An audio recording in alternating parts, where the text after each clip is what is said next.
Well, good morning everyone. Today I'm going to do a video about some of the trees that I have planted over the years since we moved here. We moved here in 2017, like the fall of 2017, and I've been planting and planting and planting just about every year since we got here.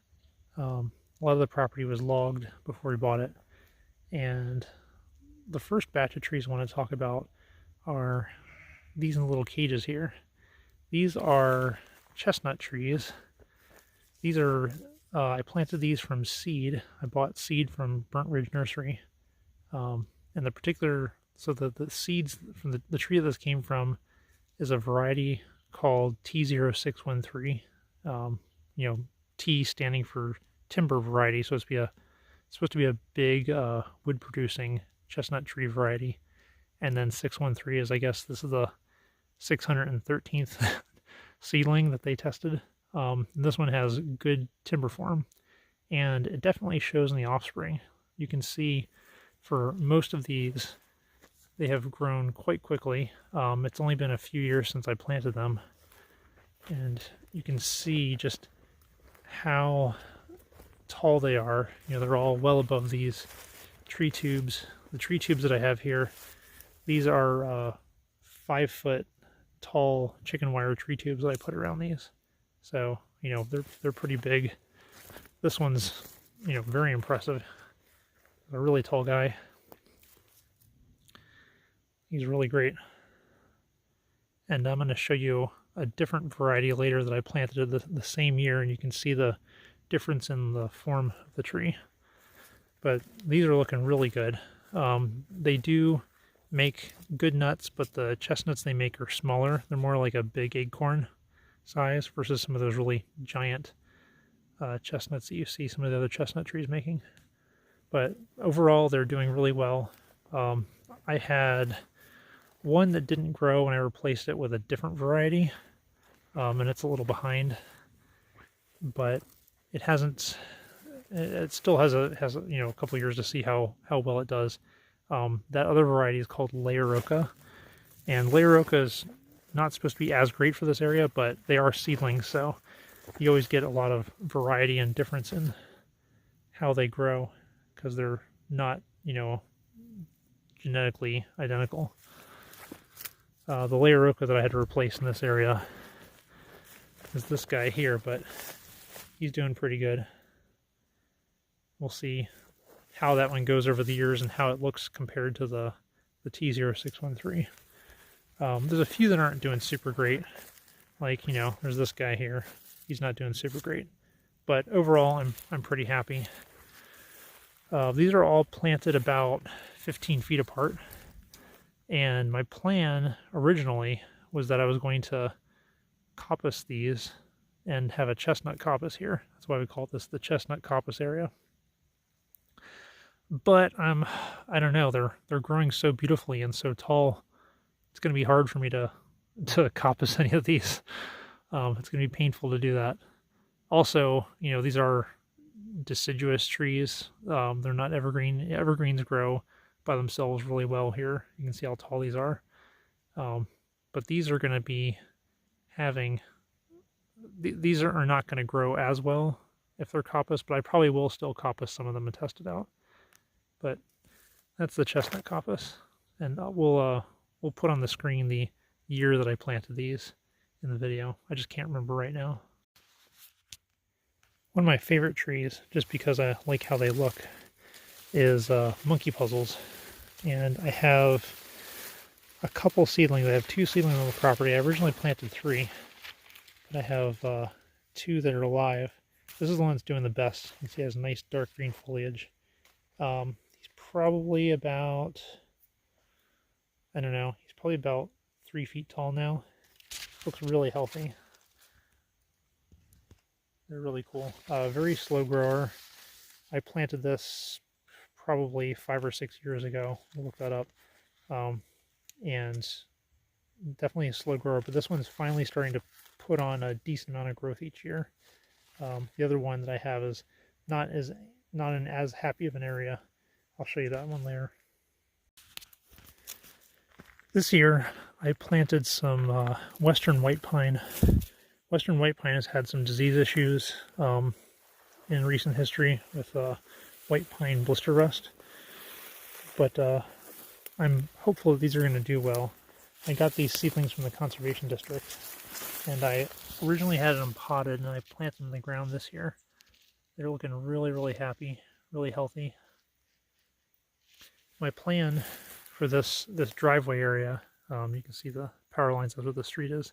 My plan in this driveway area is to have mostly wild cherry, of which, you know, there's a wild cherry growing right there next to it.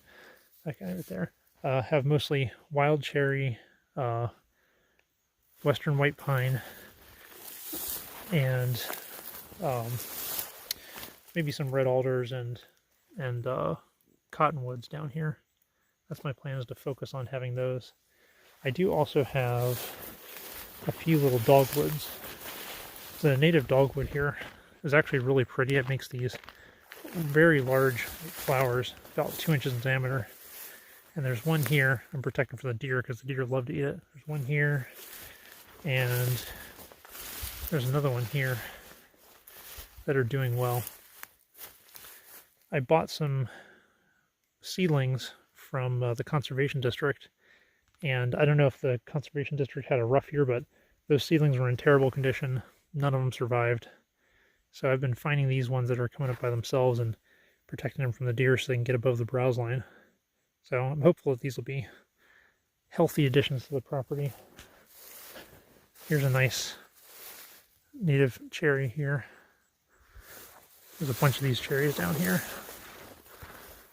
I also have another western white pine seedling here. Looks really good. Very happy about those. So they're growing really fast. They put on so much growth this year. I'm very impressed with them. We're going back here.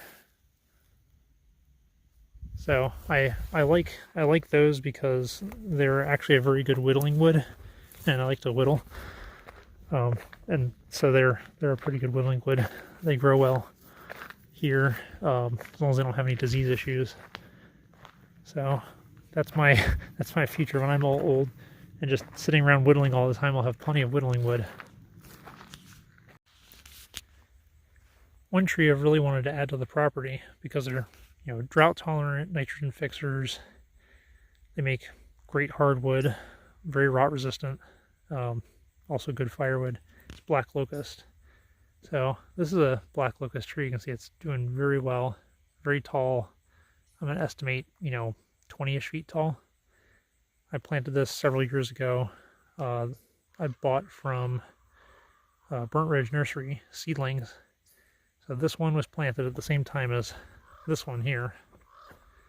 And I've got a bunch that are about this height. This one did really, really well. The funny thing is, the spot where this one is, this is where they parked all the logging equipment and put in, you know, huge stone, you know, 2 to 3 inch stone here. So the ground there, I had to chip a hole in it to even plant that tree. I thought it was going to do the worst. It actually has done the best. It's growing really, really well in that terrible, stony, rocky spot.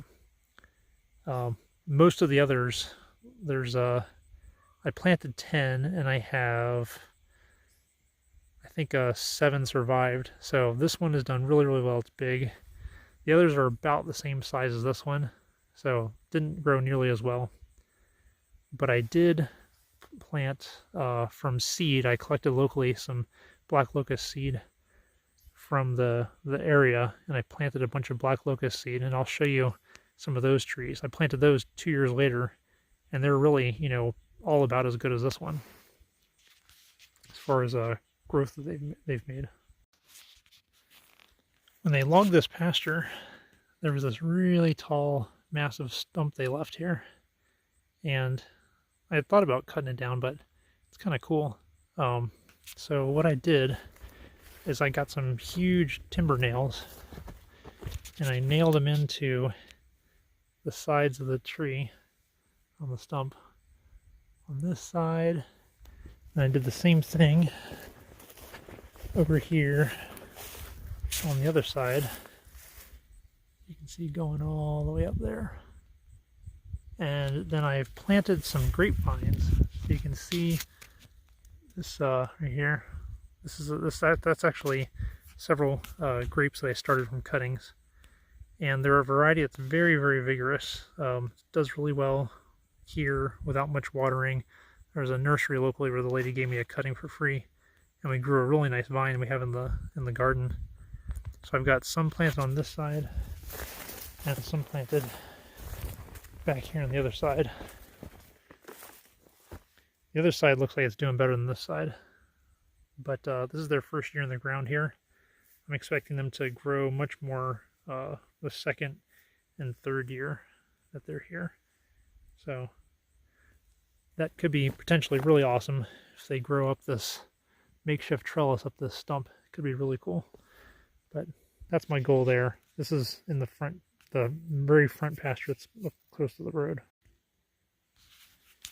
I had started several, a whole bunch of seedlings from Liberty apple seeds, from a Liberty apple we have, and I planted them. This is, I don't remember how many years old now, but we'll put that information down below. You can see it looks really good. It's in a really harsh area up here in this pasture because of the wind and the weather exposure it gets, but it looks really healthy, doing really good. Have it protected from the sheep by these hot lines on either side. Haven't had issues with the deer come into it either. There's one there, another one right here. He's doing really good.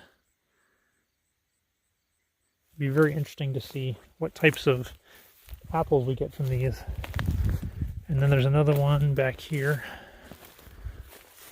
He's a little less happy looking, but he's doing pretty good. That one there.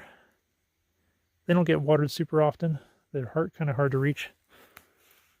Probably maybe like once or twice a year they get watered. Several years ago, probably 2 or 3 years after we moved here, a friend of mine sent me a bunch of acorns from a sawtooth oak from Maryland, and I planted them just random places near stumps. And here, by this stump, 4 sawtooth oak acorns were happy, and that's actually 4 little trees. There's one really big tree kind of in the middle there, then 2 smaller trees on the other side, then there's that.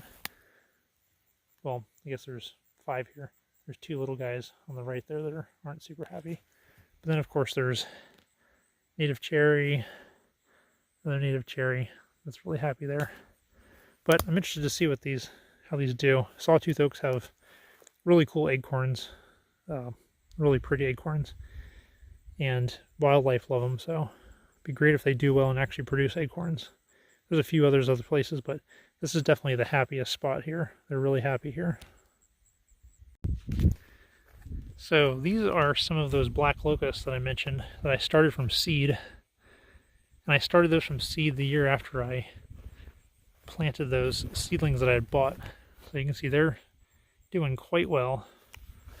They've really caught up with that other one that was, several years ahead. They're doing very, very well. And the biggest one is over here. It's so big that it's actually hard to keep it from flopping over. You can see that one's doing well. These are all doing well. This guy is very large, very poofy at the top, but I'm having trouble keeping it from falling over. Right now it's tied to a T-post to keep it from flopping over. But really amazing growth from these. They get very little care, no fertilization.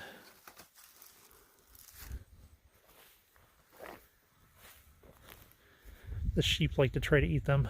Sheep love eating these. Unfortunately, they like to strip the bark off of them too.